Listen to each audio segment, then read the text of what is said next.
Buongiorno e benvenuti a questa edizione di Focus TG, come sempre in diretta su Rete Veneta. Trascorreremo assieme un'ora con tanti collegamenti e tutte le ultime notizie della nostra regione. La giornata ci porta immediatamente a Vicenza. La città, come sapete, sta vivendo un'escalation di spaccate, è uno dei motivi che dà più preoccupazione ai commercianti. Noi ci colleghiamo per le ultime novità, che purtroppo sono di altri colpi, con Luisa Bertini, che si trova per noi sul posto in diretta con la collaborazione tecnica di Andrea Benetti. A te Luisa, buongiorno.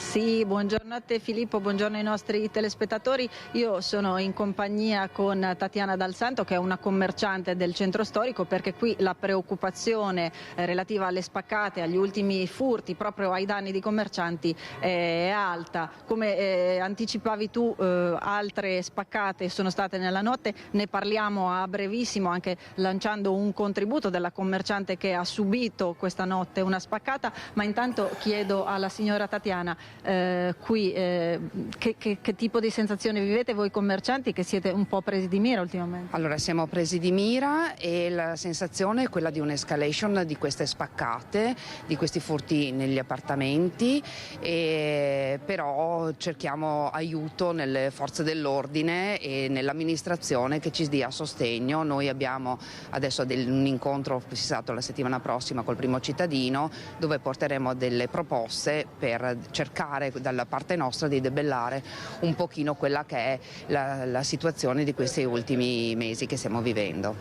Ecco, situazione che, come dicevo, è critica. Adesso vediamo insieme quello che ci ha raccontato la commerciante della ginseria di Corso Fogazzaro, che è stata visitata appunto dai ladri proprio questa notte. Sentiamo insieme. Abbiamo ricevuto la chiamata dei carabinieri che ci informavano che era stata diretta la porta d'ingresso, sfondato il vetro e fatto un furto, portati via capo di abbigliamento e soldi. Lei mi diceva che addirittura questo malvivente si è proprio cambiato i vestiti nel suo negozio. Si è cambiato dalla testa ai piedi, scarpe, jeans, maglione e piumino. E dal fondo cassa quanto è stato portato via? Dal fondo cassa 500 euro, che è il nostro fondo cassa. Ecco, voi commercianti del centro ultimamente siete un po' nel mirino. Qual è il sentore? Cosa chiedete alle forze dell'ordine piuttosto che all'amministrazione? Chiediamo che ci sia più sicurezza, più controlli del territorio e magari anche delle telecamere di più a circuito chiuso e più pattuglie che passano.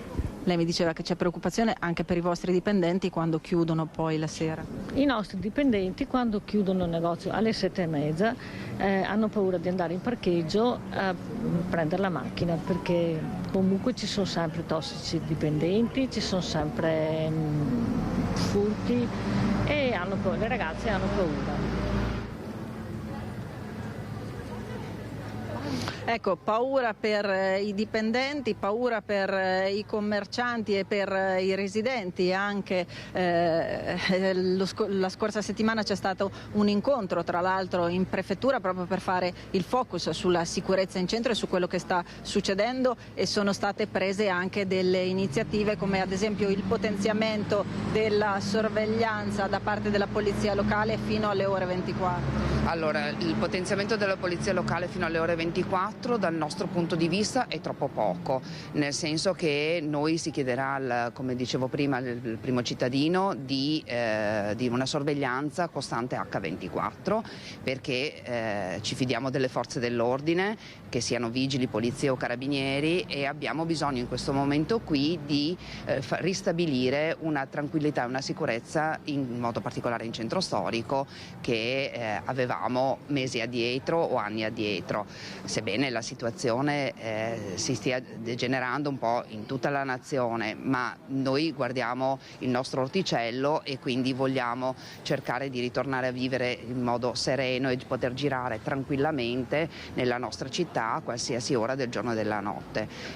Quindi chiederemo a gran voce un aumento possibilmente H24, sebbene sappiamo che magari non sarà possibile per la carenza di personale, ma magari un momento così per ritornare a ristabilire un certo ordine, chiederemo appunto la sorveglianza da parte degli enti competenti, quindi le forze dell'ordine, durante tutto l'arco della giornata. Ecco, potenziamento della sorveglianza e potenziamento anche delle telecamere di videosorveglianza che viene chiesto a gran voce dai commercianti, vittime nel mirino appunto dei ladri e delle spaccate. Oggi l'ultimo degli episodi di una lunga serie e io con voi vorrei vedere anche cos'è successo ieri, un servizio che mandiamo adesso che fa un po' il riepilogo delle spaccate che sono accadute in questa settimana. Guardiamolo insieme. Continua l'allerta criminalità. L'ondata di furti, spaccate ed aggressioni non sembra placarsi in questi giorni, anzi, in città come in provincia. A Thiene un malvivente armato ha tentato di rapinare una tabaccheria minacciando la commerciante poco lontana dai 2 figli poco più che neonati. A 2 ville i ladri hanno razziato in diverse abitazioni al confine con Villa Verla, rovistando nelle case monili e contanti e spaventando i residenti. Furti avvenuti anche in città, in contrado Rode, dove i ladri si sono introdotti in 3 appartamenti, mentre nella zona del Quadrilatero i proprietari di 3 auto in sosta hanno trovato saccheggiate le vetture e i finestrini infranti. Lungo Corso San Felice e Fortunato 3 locali hanno subito la spaccata delle loro vetrine e l'intrusione dei ladri. Per tutti non è la prima volta nell'ultimo anno. Adesso vedremo un attimo le immagini, adesso con calma perché bisogna stare lì a vedere un attimo anche l'orario e tutto, però vedremo insomma cosa riusciamo a ricavare. Non è la prima volta? Non è la prima volta, terza volta in 2 annetti. Più che altro è sempre più che i danni economici, cioè più che danni economici, venire qui, stare qui a controllare, sistemare tutto dopo, quello è il problema. Avevo le monete in cassa e hanno trovato quelle monete e 3 cellulari mi hanno rubato, altra volta. Invece questa volta no, solo hanno spaccato il vetro. Hanno provato di entrare perché un antisfondamento non riuscivano a entrare. Indignati non solo gli esercenti ma anche i semplici passanti colpiti dai danneggiamenti. Non è più accettabile. Guarda che io sono nato in piazza Matteotti tanti anni fa, non avevamo neanche la serratura sulla porta. Ti pensi non avere la serratura sulla porta e si dormiva con la porta aperta. Per difendersi alcuni commercianti del centro storico adottano misure straordinarie e invocano un migliore coordinamento con le forze dell'ordine. Io avrei piacere che ci fosse un incontro tra i commercianti e tutti i rappresentanti delle forze dell'ordine, questura, prefetto, vigili urbani e quant'altro, perché assolutamente il problema va affrontato con molta serietà. Non si può andare avanti in questo modo e soprattutto ci vuole un impegno serio, approfondito e determinato di tutte le forze dell'ordine, primo. Secondo, ad esempio, io chiudo prima e sto bene attento ad andare in macchina perché mi faccio accompagnare da un mio dipendente.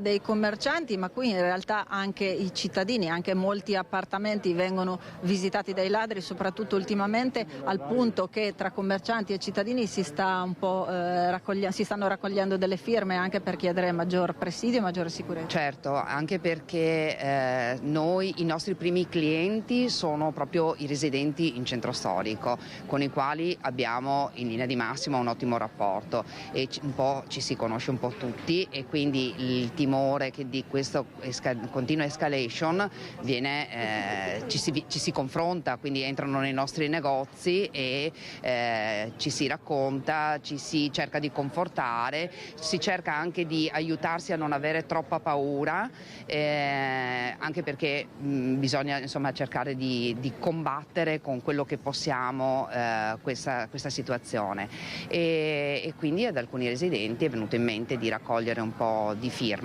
e quindi verranno raccolte nei prossimi giorni per tentare di avere più voce con gli organi competenti per appunto cercare di debellare quella che è questa escalation che sia per quanto riguarda il commercio, quindi con le spaccate nei negozi, sia nei tentati oppure i furti che vengono fatti effettivamente poi nelle abitazioni, anche perché lasciare un centro storico vuoto sia ripeto, negli appartamenti sia nei negozi aumenta il degrado e noi questo assolutamente non lo vogliamo. Vogliamo che la città sia sicura e che i vicentini che vengano da un po' tutti i quartieri e anche i commercianti stessi siano belli tranquilli a poter godersi la nostra meravigliosa città.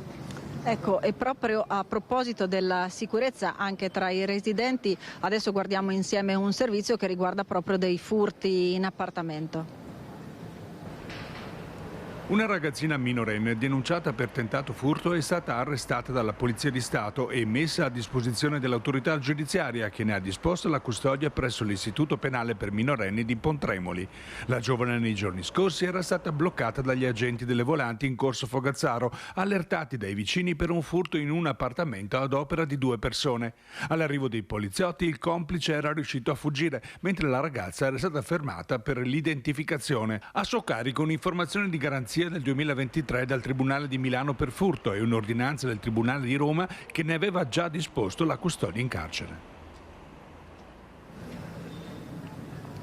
Ecco, abbiamo sentito la preoccupazione crescente per questa escalation di furti in appartamento, così come le spaccate sui commercianti. Io ringrazio la signora Tatiana Dal Santo per essere stata con noi e restituisco la linea allo studio.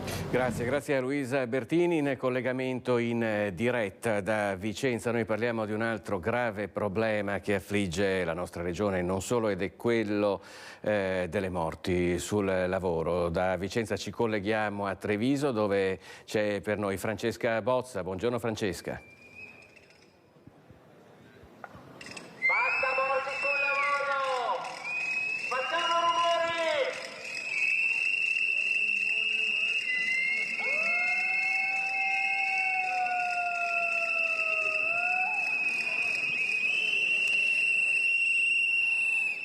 Buongiorno Filippo e buongiorno ai telespettatori. Siamo in piazzetta Aldo Moro, a 2 passi dalla prefettura di Treviso, per questo sit-in organizzato dopo la tragedia di Firenze. Un bilancio pesantissimo, 4 operai che hanno perso la vita nel crollo di quei piloni, nella realizzazione di un nuovo centro commerciale. C'è ancora un disperso. Insieme a me Gabriele Zanella dell'associazione in memoria di Mattia Battistetti e Anna, sorella di Mattia. Anna, ogni volta di fronte a tragedie come quella di Firenze, ma di fronte a persone che perdono la vita sul luogo di lavoro, si riaccende un dolore che non trova pace.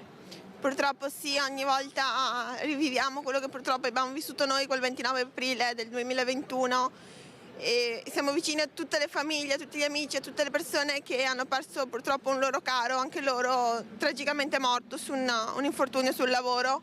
E ieri abbiamo appreso la triste notizia di Firenze, ma come tante altre purtroppo che sono accadute ieri, ma qualsiasi giornata. E come associazione in memoria di Mattia chiediamo giustizia appunto per tutti loro. Tra l'altro ne abbiamo dato conto nei nostri telegiornali, ieri 2 operai sono stati ricoverati in gravi condizioni per 2 infortuni sul lavoro a Breda di Piave, a Vittorio Veneto, dopo una rovinosa caduta dall'alto. Gabriele Zanella, non si può uscire di casa e non fare più ritorno. Nel 2024 non si può parlare ancora di morti sul lavoro. Sì, siamo di fronte ad una strage in cui non passa giorno senza che lavoratrici e lavoratori non perdano la vita sul luogo di lavoro. Noi dobbiamo affermare innanzitutto chiaramente che questa non è una fatalità e che non possiamo fare l'abitudine a questo tipo di notizie senza alzare la testa, senza rivendicare condizioni, ritmi, misure che garantiscano realmente la sicurezza, la salute e la vita delle lavoratrici e dei lavoratori. Morire sul lavoro non è una fatalità, ha delle cause ben precise, nell'inosservanza delle regole, nelle condizioni alle quali i lavoratori vengono sottoposti molto spesso, nella carenza di controlli, nella carenza di organici ispettivi che vadano realmente a controllare nelle aziende le situazioni prima che i fatti avvengano, nel fatto che le sanzioni siano irrisorie rispetto al pericolo che l'inosservanza, l'inadempienza delle regole di sicurezza può generare, nel fatto che non ci siano delle pene certe che da una parte facciano da giustizia, dall'altra facciano anche da deterrente a chi è chiamato a dover rispettare le regole e a fare degli investimenti per garantire la sicurezza dei lavoratori.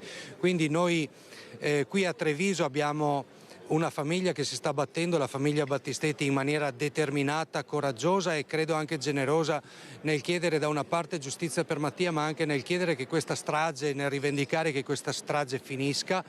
E ci diamo appuntamento come tutte le volte fuori dal Tribunale di Treviso nel corso delle udienze.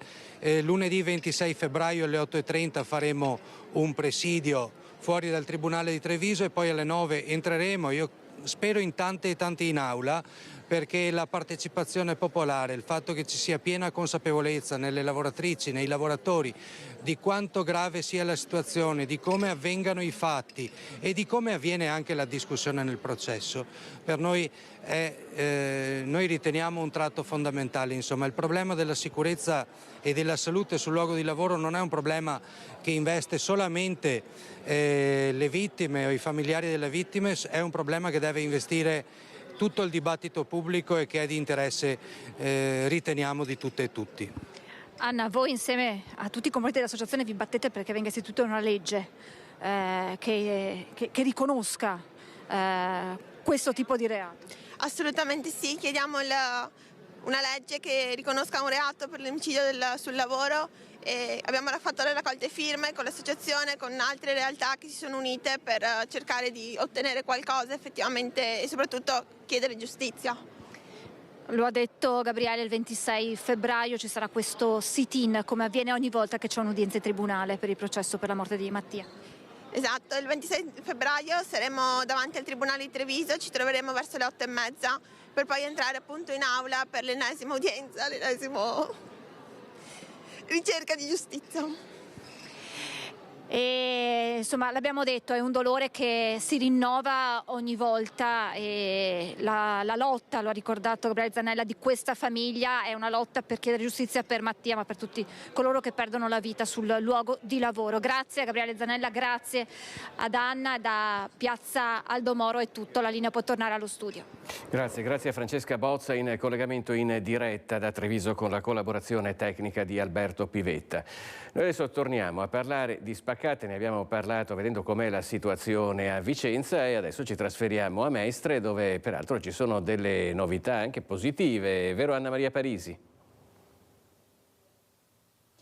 Confermo Filippo, buongiorno. Sono stati presi i 3 banditi che ieri mattina hanno tentato l'assalto in ben 3 attività tra Marghera e Chirignago. Noi ci troviamo nella prima di queste al negozio Doraus che vende capsule di caffè in via Trieste. Ecco, vedi ancora visibili i segni dell'attentato raid dei 3 banditi che alle 4 del mattino prendendo un tombino da uno dei negozi qui vicini hanno cercato di sfondare la vetrata, una delle 3 vetrate del negozio in questione, negozio che però ha i vetri antisfondamento, quindi non sono riusciti a entrare e sono andati poco più avanti al civico 303 della farmacia, tentando di sfondare anche qui una vetrina a doppio antisfondamento, a doppia vetrata, quindi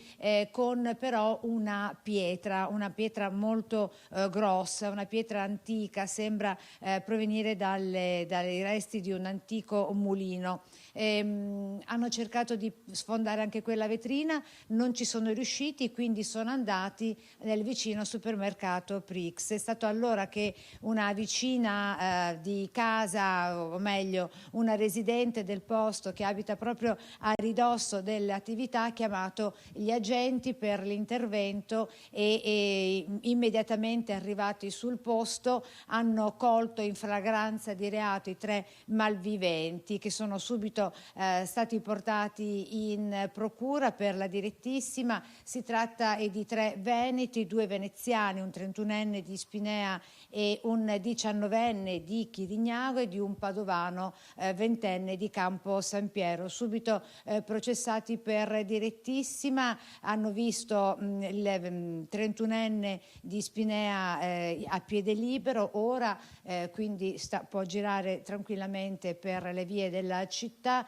Il 19enne invece di Chirignago si trova ai domiciliari, in carcere il 20enne di Campo San Piero, visti i suoi precedenti. E da Chirignago è tutto, la linea torna a te. In diretta da Mestre con Sandro Ponchio per questi aggiornamenti sulle spaccate a Mestre. Noi adesso voltiamo pagina e ci colleghiamo con Casella d'Asolo, dove si trova per noi Vanessa Banzato, perché oggi è stato il giorno dell'ultimo saluto per Adel, il giovane di 18 anni trovato senza vita. A te la linea, Vanessa.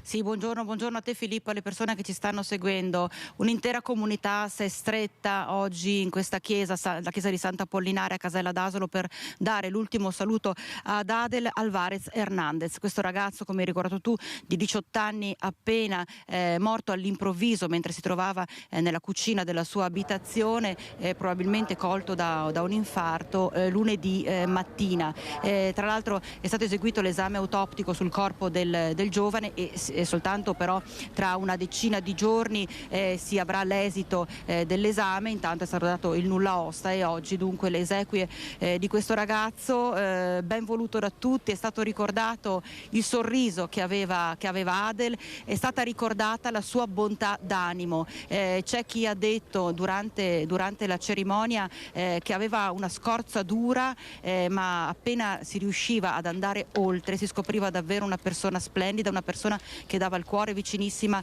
alla sua famiglia.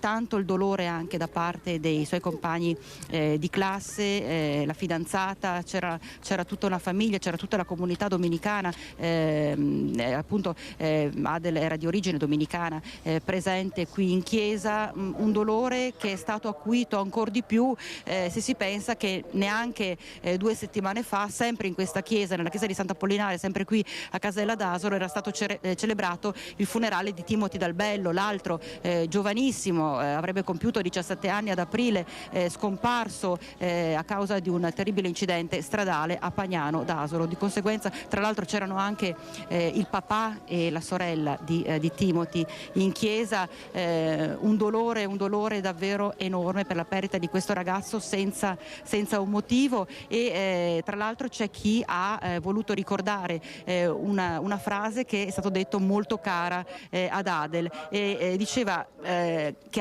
Adel ha ricordato a tutte le persone che conosceva la più grande lezione della vita, ovvero il nostro tempo è oggi, il nostro tempo è ora. E di conseguenza questo messaggio di presenza continua del giovane, nonostante sia scomparso, nei cuori di tutti quelli che l'hanno conosciuto, ma non solo, perché Adel ha donato gli organi e di conseguenza continuerà a vivere anche in altre persone. Filippo, da Casella d'Asolo è tutto, ti ricedo la linea. Grazie a Vanessa Banzato, in collegamento in diretta con la collaborazione tecnica di Alessandro Costacurta. E noi adesso ci spostiamo a Padova, dove c'è un allarme che è stato lanciato dai carabinieri per una truffa che in 2 casi è stata sventata. La telefonata, attenzione, arriva dal numero di un istituto di credito o dalla caserma dei carabinieri, che in realtà è stato falsificato dai malviventi.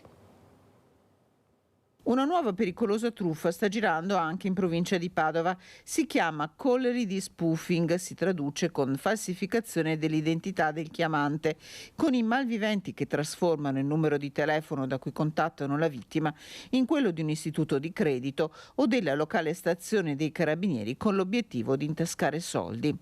A dare l'allarme i carabinieri di Padova dopo 2 casi verificatisi in provincia. Il primo a Santa Giustina in Colle, dove una donna contattata da 2 diversi numeri, il primo della sua banca, il secondo dei carabinieri di Campo San Piero, alla richiesta di trasferire 10.000 euro su un conto corrente, ha riagganciato chiamando il 112. I carabinieri, quelli veri, hanno subito capito che si trattava di una truffa, invitando la donna a sporgere denuncia. Non solo privati cittadini, nel mirino dei malviventi anche l'ufficio anagrafe di un comune della Bassa Padovana. La dipendente, alla richiesta di fornire dati sensibili di cittadini di diverse regioni italiane da parte di un numero che corrispondeva a quello dei carabinieri di Solesino, ha chiamato i militari scoprendo che si trattava di un raggiro. L'invito delle forze dell'ordine continua a essere quello di non dare mai codici o dati sensibili via telefono e in caso di dubbio chiamare immediatamente il 112. Ed ora parliamo delle indagini sulla strage dell'autobus che è caduto a Mestre all'inizio di ottobre in un cavalcavia, anzi tra Mestre e Marghera, provocando 21 vittime, perché la perizia sul mezzo ha rivelato che lo sterzo era rotto. Ora bisognerà capire in che momento sia caduta questa rottura. L'esito di questo approfondimento sarà fondamentale. La verità su quanto accaduto sul cavalcavia di Mestre lo scorso 3 ottobre, in cui hanno perso la vita 21 persone, sta mano a mano venendo a galla. L'accertamento tecnico sul mezzo ha rilevato che lo sterzo era rotto, proprio come avevamo mostrato più volte nei nostri servizi attraverso immagini inequivocabili. Si sta delineando lentamente delle verità, credo, importanti. Uno, che l'autista non stava male e che qualche problema questo mezzo ce l'aveva. In realtà la perizia è ancora in corso. Fondamentale sarà capire in quale momento preciso si sia rotto lo sterzo, elemento determinante per l'inchiesta. I periti infatti dovrebbero essere in grado di ricostruire nei dettagli la cronologia del guasto grazie a un'analisi al microscopio dei frammenti della rottura. Tra le ipotesi possibili, lo sterzo potrebbe essersi rotto prima dell'incidente, dopo l'impatto oppure dopo la caduta. Se fosse confermato il primo caso, l'anomalia allo sterzo sarebbe la causa principale della tragedia, ma al momento non si possono scartare le altre due ipotesi. Se emerge che fin dall'inizio lo sterzo è saltato e altre cose sono saltate in questo mezzo, cambia la versione della vicenda. Infatti noi ci auguriamo che la Procura continui nel suo corretto lavoro di analisi, avendo affidato le valutazioni a dei super esperti, e siamo ovviamente nell'ansia di attendere l'esito. Proprio ai nostri microfoni un ex dipendente della linea aveva dichiarato di anomalie presenti sullo sterzo dei mezzi. Presenta delle anomalie magari sullo sterzo, ovvero nel girare non è come un mezzo a gasolio che quindi ha un'ampia sterzata. Si fa fatica. Questione di poche settimane, i verdetti degli esperti nominati dalla Procura su meccanica del mezzo, tenuta strutturale del cavalcavia e scatole nere dovrebbero essere depositati. Intanto sulla possibilità di un malore dell'autista, il quarantenne Rizzotto, ci sono due visioni. Quella del medico legale Viel, che sostiene sia morto per il trauma cranico riportato nella caduta, e il secondo parere della cardiologa Basso, che si sofferma invece sulla patologia coronarica dell'uomo, che avrebbe potuto tradursi in malori cardiaci. Un contrasto di perizie che la difesa dell'azienda di trasporto vuole approfondire. Il comune di Cadone, che scusate siamo in provincia di Padova naturalmente, si costituirà parte civile nel processo per falso ideologico e tentata concussione contro l'ex capo dei vigili e un agente della polizia locale per l'installazione di alcuni autovelox contestati da cittadini e automobilisti che videro decine di migliaia di multe comminate e poi annullate.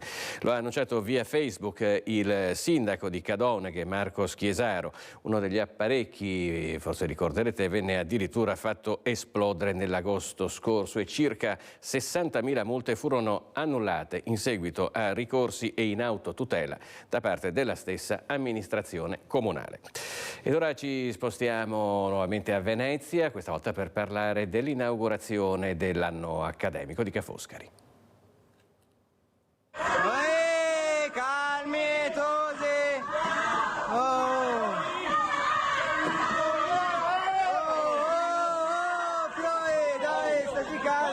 Fuori la protesta con momenti di forte tensione per le contestazioni di un collettivo di studenti dove si è temuto il peggio, ma per fortuna non è andata così. Dentro l'arrivo del ministro dell'Università Anna Maria Bernini in un clima decisamente opposto. Al Goldone di Venezia, inaugurazione dell'anno accademico 2023-2024 di Ca' Foscari, con da una parte la richiesta degli studenti di maggiori investimenti per la residenzialità, lo studio, l'università e contro le stragi dei bambini palestinesi.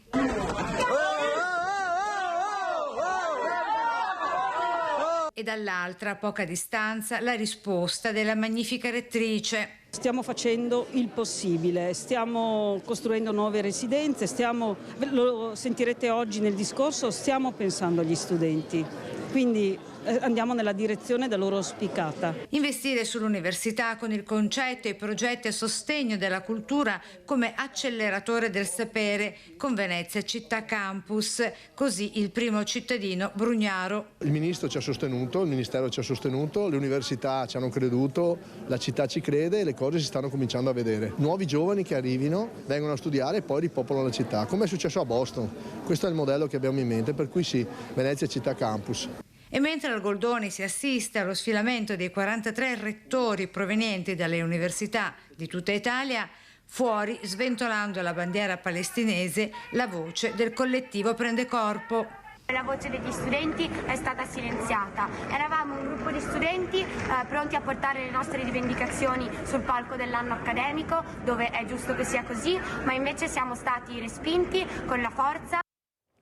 E un'altra protesta di altro genere si è svolta invece davanti al pronto soccorso dell'ospedale di Cittadella. L'ULSS 6 per mancanza di personale vuole esternalizzare il servizio 118. Secondo i sindacati invece serve un piano straordinario, basta gestire le emergenze. Siamo consapevoli che per i medici del pronto soccorso c'è un problema, insomma, che è generale, non è solo qui da noi, però certamente non pensiamo che la soluzione giusta sia quella di esternalizzare, anche se temporaneamente. Un volantinaggio di CGIL e UIL per raccontare ai cittadini che l'ULSS 6 intende esternalizzare il servizio di codici rossi per l'ambulanza di Cittadella e Piove di Sacco. Noi diciamo no a questa esternalizzazione perché anche se ci sono motivazioni di natura giuridica, il problema a nostro avviso è politico. Cosa vuol dire? Che bisogna fare una scelta di riorganizzazione territoriale anche per le risorse che oggi sono in campo per evitare che la sanità pubblica venga destrutturata. Questo appalto viene fatto nel nome dell'emergenza, coprire i codici rossi. Noi diciamo che ci vuole una riorganizzazione, bisogna già pensarlo da qua ai prossimi 10 anni, non lo risolviamo adesso. Dovremmo cercare di contingentarlo nel minor tempo possibile. Pensiamo a Montagnana, doveva partire per un anno, sono 4 anni che è lì. C'è un problema di sicurezza, sottolineano i sindacati. I codici rossi sono delicatissimi, non solo per la presa in carico in strada, ma anche perché poi arrivano in ospedale devono essere presi in carico e oggi abbiamo già a nostro avviso delle criticità nel passaggio tra cooperative già presenti all'interno dei pronto soccorsi per la dirigenza e i dirigenti medici strutturati. Non possiamo andare avanti così. Siamo l'ULSS più grande del Veneto, per la dirigenza si può fare una riorganizzazione specifica per il personale che c'è tra Campo San Piero e Cittadella. L'ospedale di Cittadella è sempre stato un'eccellenza, è un ospedale che ha sempre garantito interventi, cure e anche una modalità, no, di ricevere il paziente, di accudirlo. E sono preoccupati per questo perché dicono noi dove dobbiamo andare a curarci ora, dobbiamo pagare, dobbiamo rivolgerci al privato.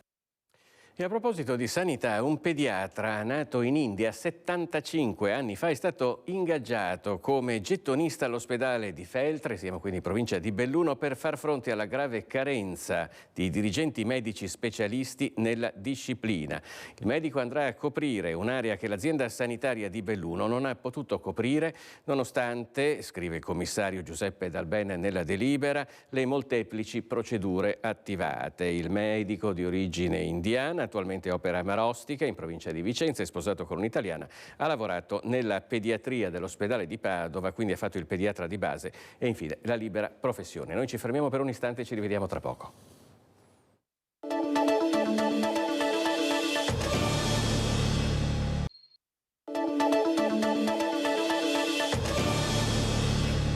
Bentornati a Focus TG, apriamo la pagina di politica parlando di terzo mandato perché il Partito Democratico va all'attacco del centrodestra. L'emendamento salva Zaia, afferma il segretario del Partito Democratico Veneto Martella, è solo un gioco di potere, non parteciperemo a questo spettacolo.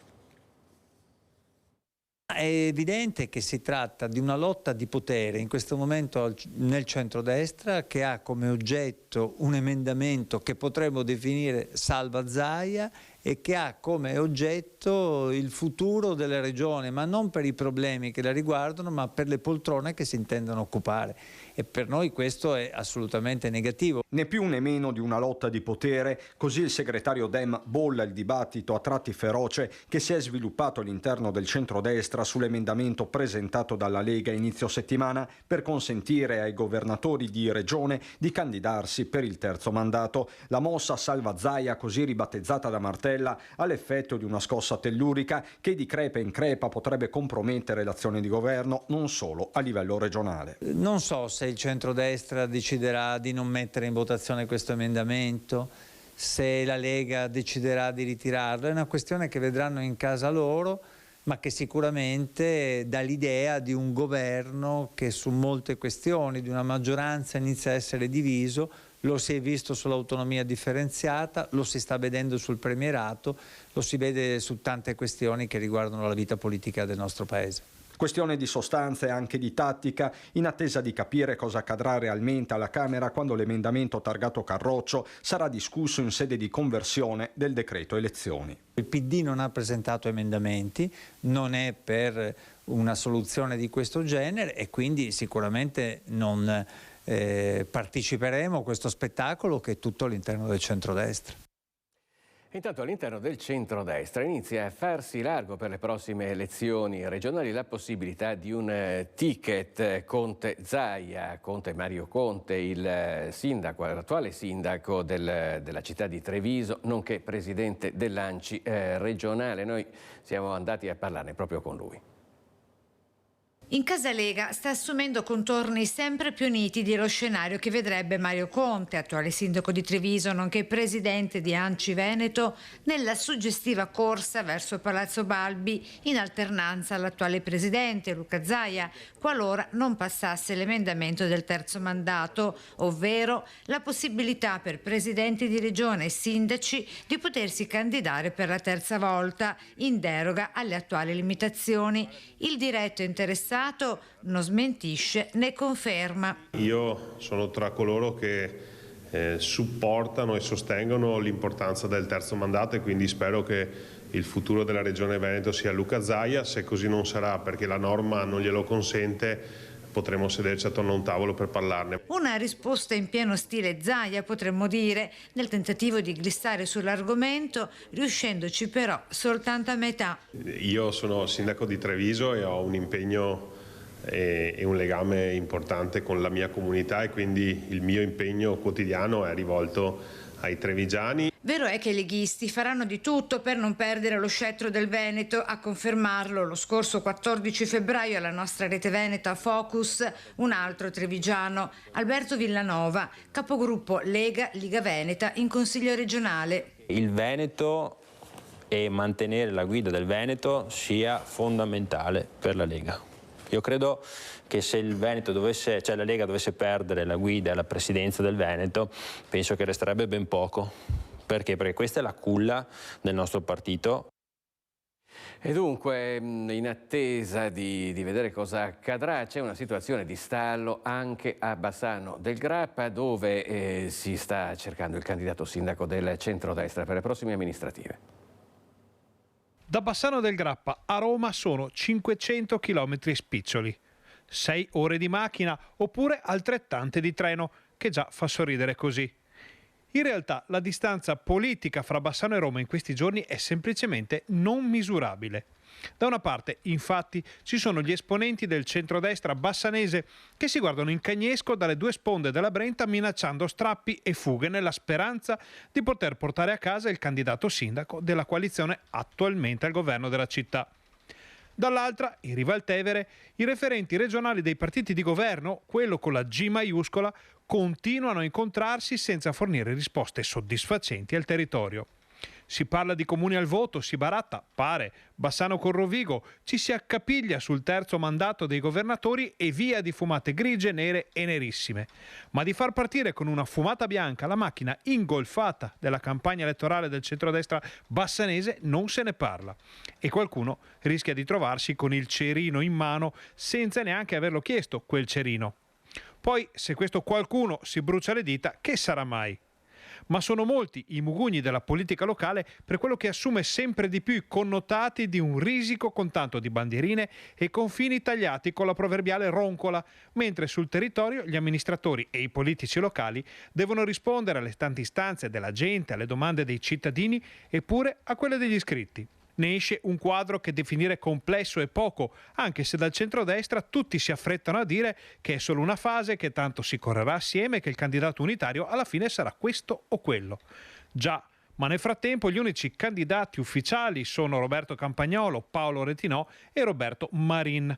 A proposito, la civica di Marin parla chiaramente di una città merce di scambio per giochi di potere e dice di volersi confrontare su viabilità, giovani, anziani, scuole, quartieri, ambiente, quei temi che anche altre forze politiche vecchie e nuove intendono mettere sul piatto. Piatto che al momento però piange per il centrodestra, ma si sa, parafrasando una vecchia canzone, lontano da Roma, lontano dagli occhi, lontano dal cuore. Lontano dal cuore. Da Bassano ci spostiamo a Vicenza per parlare della prossima adunata nazionale degli alpini. Lo facciamo con l'assessore comunale ai grandi eventi, Leone Zilio, che parla delle prossime tappe che porteranno alla grande festa delle penne nere in città. Il 10 maggio partirà da qui, da Piazza dei Signori, l'adunata degli alpini, la 95esima adunata degli alpini nazionale, e in questi giorni abbiamo fatto una delibera di giunta con la quale abbiamo costituito l'unità di progetto. L'unità di progetto è sostanzialmente una struttura organizzativa provvisoria che coinvolge più settori, visto che l'evento adunata degli alpini porterà in città circa 400.000 persone nei 3 giorni e coinvolgerà non solo il comune di Vicenza ma anche la provincia, anche la questura, la prefettura, AGS AIM, AIM Valore Ambiente e molte altre strutture. Si è deciso di costituire un'unità di progetto con un responsabile che è il dirigente dell'ufficio manifestazioni insieme al direttore della polizia locale e del servizio mobilità per guidare i servizi comunali, ma non solo, nella creazione di questo grande evento. Saranno, come dicevi giustamente, vari i servizi coinvolti, dalle scuole, ma soprattutto i settori più stressati saranno quelli della mobilità. Dovremo garantire delle zone rosse, quindi interdette al traffico, che avranno tuttavia dei servizi notturni per garantire agli esercizi commerciali di rifocillare le cambuse e di riservire i bancomat, farmacie e altre attività. E poi anche il settore dello sport, perché comunque saranno bloccate momentaneamente le attività sportive per dare spazio agli alpini. Sì, ovviamente è l'evento più importante dell'anno in Italia, l'adunata degli alpini a livello di presenze. Questo fa sì che anche lo sport sia toccato dalla presenza alpina in città, e innanzitutto abbiamo un'occupazione di circa 50 scuole comunali e provinciali che fungono da attendamenti per il mondo alpino, e anche le attività sportive vengono sospese per l'impossibilità anche degli atleti di presenziare agli allenamenti o alle competizioni. Ci fermiamo per un istante e ci rivediamo tra pochissimo.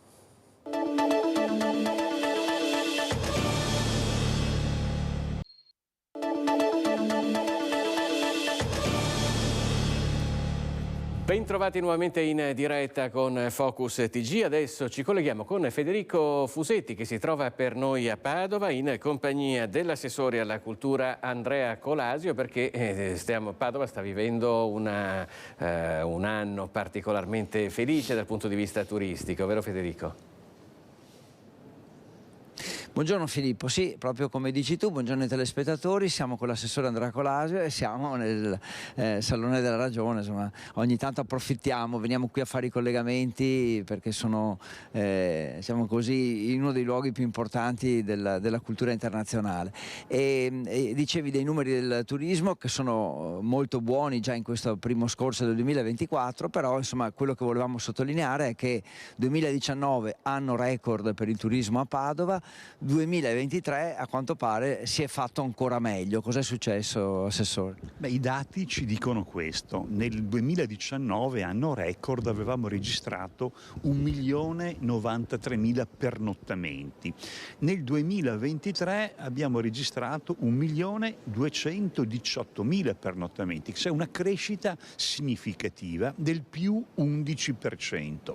Sono dati importanti, tanto è vero che anche gli introiti della tasse di soggiorno sono saliti del 6%, da 2.400.000 a 2.550.000. Cosa è successo? Beh, è successo questo: è cresciuta la presenza dei turisti italiani che di solito venivano a Padova nel periodo primaverile. Bene, una loro presenza molto forte la registriamo anche nel periodo autunnale. La sorpresa, la vera novità è che nel periodo estivo, che in genere era un periodo di bassa stagionalità per Padova, abbiamo rilevato una presenza fortissima di turisti stranieri, ma veramente fortissima. Luglio e agosto addirittura abbiamo dei numeri record, quindi Padova un po' sta cambiando pelle. Una volta era prevalente il turismo legato al business, oggi abbiamo, lo dicono gli albergatori, un turismo culturale che va da lunedì a lunedì, ed è evidente: hai gli italiani in primavera, gli stranieri nel periodo estivo e ancora gli italiani nell'autunno-inverno. E la cosa curiosa è che abbiamo una presenza di turisti stranieri che coprono un ventaglio veramente molto ampio di paesi. Tutti i continenti sono presenti, una ottantina di paesi, con presenze fortissime dalla Germania, il 4%, dagli Stati Uniti, il 2-3%, dalla Francia, il 2,6%. E quello che è curioso, anche il turismo dell'est, che una volta era considerato un turismo mordi e fuggi, in realtà registriamo un 2,3% sul globale delle presenze di polacchi, un 1,7% di rumeni. Vuol dire che Padova progressivamente si è ritagliata uno spazio importante. E questo è un dato oltremodo positivo, perché ha una ricaduta sull'intero sistema economico. Padova compete ormai con le città più importanti d'Italia. Sì, diciamo che noi ormai abbiamo lasciato abbondantemente alle spalle città d'arte consolidate. Abbiamo il doppio di Brescia, abbiamo ovviamente superato Ravenna, Mantova, Siena. Diciamo che la competizione, l'ambizione è Verona. Verona è una città troppo forte, ma diciamo che il nostro target, il nostro obiettivo è la città di Pisa. E col dato positivo qual è? Dove vanno a dormire? Abbiamo individuato che il 38% va a dormire negli alberghi a 4 stelle, che pesano veramente in modo, sono dei grandi player, il 32% negli alberghi a 3 stelle, e il dato emblematico, denotativo del fatto che Padova comincia ad avere una presenza forte anche nel sistema extra ricettivo, non alberghiero. Abbiamo sostanzialmente un 19% di presenze nelle case vacanze, e quello che è incredibile è che dal 2019 ad oggi la crescita è esponenziale, un più 78%, da 130.000 a 230.000. Altro tema di grande attualità è quello dell'ampliamento del Museo degli Eremitani, un tema insomma che si porta avanti da anni, ma che adesso sta accelerando nuovamente. Noi abbiamo sentito anche l'Ordine degli Architetti su questo, e allora vediamo insieme questo servizio, poi lo commentiamo prima di salutarci con l'assessore. Il dibattito è stato aperto dall'artista padovano Elio Armano, che ha lanciato la proposta di un ampliamento dell'ingresso del Museo degli Eremitani a Padova. Complici numeri da record di presenze di turisti e visitatori trainati dal fattore Urbs Picta, il sito museale ha mostrato alcune carenze nella parte dell'ingresso. L'Ordine degli Architetti di Padova ha deciso così di lanciare una proposta. È un'occasione straordinaria, un'occasione per arricchire la città, per ridefinire anche un contesto che non è compiuto oggi come oggi, perché è un contesto bloccato. Quindi quella che si presenta per noi è un'occasione unica di riprendere in mano, con lo strumento del concorso di progettazione a 2 fasi, ovvero una prima fase in cui si selezionano le 5 migliori idee e poi una seconda fase di approfondimento, è l'occasione appunto per portare alla città le migliori idee che ci sono in circolazione. Un concorso di idee per riunire proposte che vanno a migliorare senza stravolgere. Il contributo che può dare l'architettura è importante per mettere il museo cittadino nelle condizioni di competere con i siti museali europei. Anche l'architettura contribuisce a questo. Ci sono degli esempi che non sono calati sulla nostra realtà, ma ad esempio Bilbao, in cui un museo è stato trainatore di una rigenerazione urbana. Ho portato un esempio che sarà l'opposto di quello che sarà il percorso per il nostro museo, perché noi interveniamo in un sito delicato in cui bisogna intervenire con un linguaggio delicato e appropriato, ma questo non toglie il fatto che ci si possa esprimere e che si possa utilizzarlo. Lo strumento del concorso serve a questo. Tema delicato, bisogna andarci cauti, assessore, insomma si parla comunque di elementi appunto delicati all'interno di Padova. Lei come la vede e che cosa potrebbe succedere? Beh, diciamo che è un problema che si trascina da diversi decenni. Quando negli anni 60 Albini progettò il nuovo stupendo Museo degli Eremitani, in realtà era prevista una struttura di accoglienza, una struttura, cioè una parte della struttura che oggi non c'è. Il museo nasce monco, dove oggi noi abbiamo la biglietteria e il bookshop. In realtà quello spazio era dedicato nel progetto Albini alle sale espositive del museo archeologico. Cos'è che manca? Manca quella struttura che impropriamente viene chiamata avancorpo, che in realtà era una struttura d'accoglienza, d'ingresso, perché oggi il museo tu non lo percepisci, ha una architettura introversa. Il progetto Albini, anche per andare a equilibrare il rapporto storicamente determinato tra il convento degli Eremitani e la chiesa degli Eremitani, quello spazio tra le due strutture era uno spazio storicamente sempre occupato. C'era una chiesa, poi nell'Ottocento venne realizzata una palazzina boitiana, ahimè distrutta nel 1964 proprio in previsione della costruzione di un ingresso importante. Ecco, oggi il museo ha 600.000 visitatori che si incrociano in entrata e in uscita, ma non ha un sistema regolativo degli accessi perché manca l'ingresso. Quindi è evidente, si è fatto bene a porre il problema all'attenzione dell'opinione pubblica, perché un museo che ha l'ambizione di essere un museo di una città d'arte, che è la Padova, capitale della Urbs Picta, necessita di un museo di rango europeo. L'attuale museo è scientificamente valido, ma la sua funzionalità è relativa. Grazie di questi aggiornamenti, grazie all'assessore Andrea Colasio. Filippo, ti restituisco la linea. In diretta da Padova con la collaborazione tecnica di Federico Cibotto. Noi da Padova invece ci trasferiamo a Pederobba, dove c'è per noi in diretta Lucio Zanato, perché oggi Pederobba sta vivendo una giornata molto importante con il conferimento della medaglia d'oro al merito civile. A te la linea, Lucio. Grazie Filippo, buongiorno ai telespettatori di Rete Veneta, sono con il sindaco Marco Turato. Prendiamo la linea adesso perché il presidente della Camera Lorenzo Fontana è appena partito, la cerimonia si è conclusa da pochi minuti, grande emozione per la vostra città, per la vostra comunità.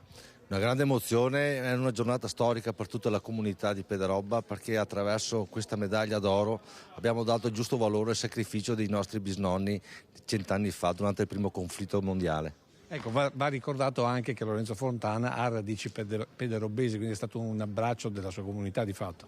Sì, è stata l'occasione per abbracciare il nostro compaesano, presidente della Camera, dottor Lorenzo Fontana, che ha radici di Pederobba, per cui è stato un onore per me, ma per tutta la cittadinanza, averlo ospite in questa giornata così importante. Ecco, pensa Filippo che il Presidente della Camera ha ricordato come da piccolo venisse qui e la nonna per farlo dormire come si fa con tutti i bambini gli raccontasse le storie della Grande Guerra, e quindi tutte le storie che poi sono quelle che hanno caratterizzato il conferimento della medaglia d'oro alla comunità di Pederobba, lui le aveva di fatto già sentite, per cui è stato come ritornare indietro nel tempo.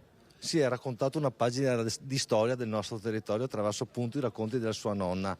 Sappiamo tutti che Pederobba è bagnata dal fiume Piave sotto le pendizie del Monfenera, teatro di grandi battaglie durante il primo conflitto mondiale. Ecco, tra le altre cose, sempre il Presidente della Camera ha sottolineato come questa medaglia non sia solamente un ricordo del passato, ma sia un monito per il presente e il futuro.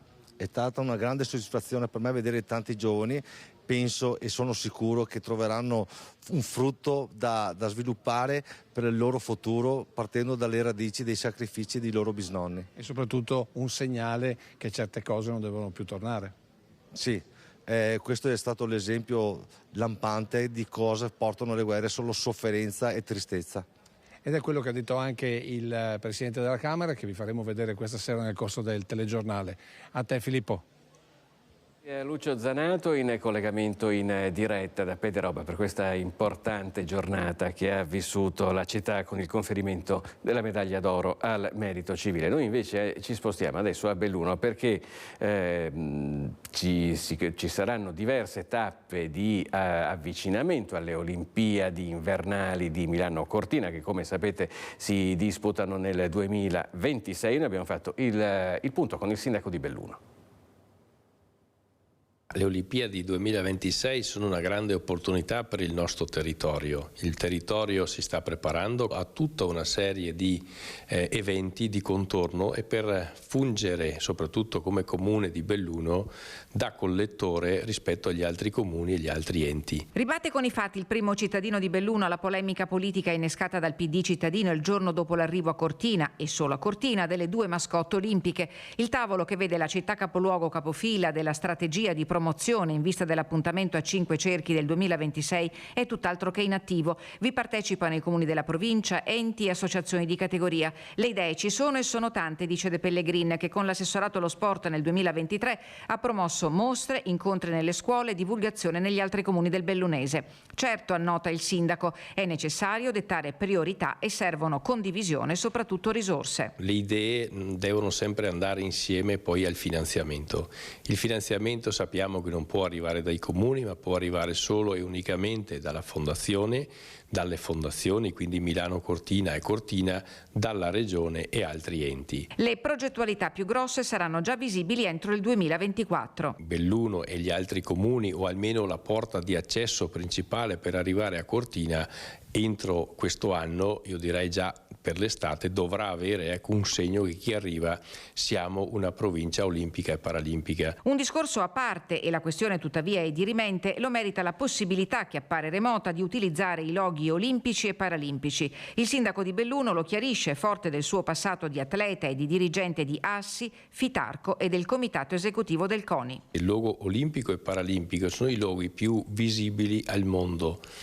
Per utilizzare questi ci sono una serie di regolamentazioni che è veramente difficile, perché sono solo le sedi di gara che lo possono utilizzare attraverso degli accordi. Chi ambisce magari ad avere qui, perché io sono un campione dello sport e conosco questo ambiente, che si possa avere qui anche il logo olimpico, che credo insomma sia una cosa che non sia sostenibile nemmeno per me. Un aprile di grandi eventi, invece quello che si annuncia a Venezia, saranno giornate quasi da tutto esaurito. Dopo il Carnevale a Venezia si entra come sempre in un periodo di bassa stagione per la ricettività alberghiera, ma non durerà molto. Per la vernice, apertura e inaugurazione della Biennale d'Arte nel mese di aprile già fioccano le prenotazioni da tutto il mondo.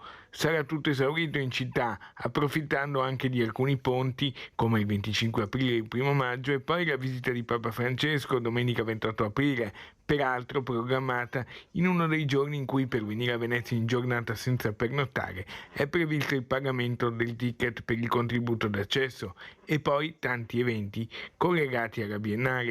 Insomma, una partenza di stagione 2024 con il botto, come anticipa il direttore dell'Associazione Veneziana Albergatori Claudio Scarpa. Dopo il Carnevale inizia il periodo di bassa stagione a Venezia, si riprende poi con le riaperture della Biennale e con il periodo pasquale.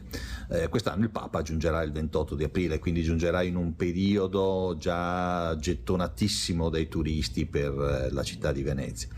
Gli alberghi saranno quindi pieni e quindi l'effetto del Papa non sarà particolarmente importante dal punto di vista del turismo alberghiero.